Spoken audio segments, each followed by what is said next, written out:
To be a world-class airline, you have to treat your employees in a world-class manner. You have to treat your employees with a world-class benefits, world-class pay structure. That is a world-class airline. A world-class airline should treat its employees by respecting them and by paying them well and by letting them set the standard in the workplace. When you talk about industry standard, you look at the largest airline that sets the standard. We will have 21,000 flight attendants. We'll be the largest airline, if not in only the United States, if in the world.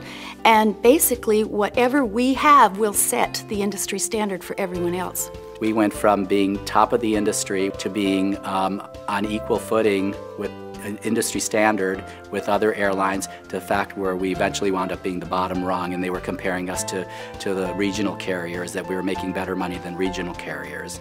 And if we're supposed to be a world-class airline, I don't want to be compared to a regional carrier. I want to be compared to the other world-class airlines. I was hired in 1991, and there have been huge, huge changes in our work rules and pay. Everything. It's so different than the job that I was hired for. I think that the job I do and the personal sacrifices I make for the company, I am not adequately compensated. The sleep deprivation, the early morning hours, the time zone changes, a lot of these factors really change your makeup. I don't think we are paid fairly. We are actually being not paid for a lot of the work that we're doing. From the time that we check in. Every year they add something else to the workload that we do before we even pull in the first cent. When you respect us as valuable professionals that we are, you have to look at safety.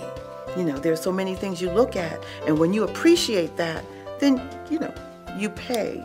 How you treat your frontline people, you know, shows in your product. It's a no-brainer. I mean, you treat your people well. You don't make them work so hard for so little. You don't expect them to climb Mount Everest and give them a little string.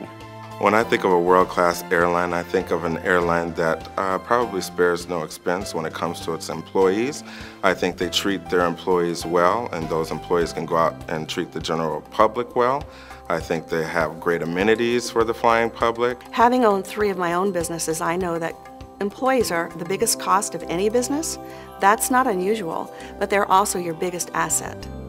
And I consider myself and my brothers and sisters at Delta an enormous asset. And it is what serves the customer, who is our lifeblood. A world-class airline should treat its employees in that it would set an example for other employees and other flight attendants by creating not just a standard, the industry standard, but, you know, taking that standard higher. And I believe through a contract we could be not only a world-class airline serving our passengers, they could be a world-class employer. Well, we should be industry leaders. You know, Delta was always the industry leader. Whatever union carriers always negotiated for, we were always just a little bit ahead of that. You know, partly, I'm sure in their best wisdom was to keep the union out all those years, was to give us what they had, but that's not the case anymore. You know, we don't make industry standard, and we should be leading the industry. If they can reach an industry-leading contract with the pilots at Delta, they can surely afford the cost of a flight attendant contract for the world's largest flight attendant group.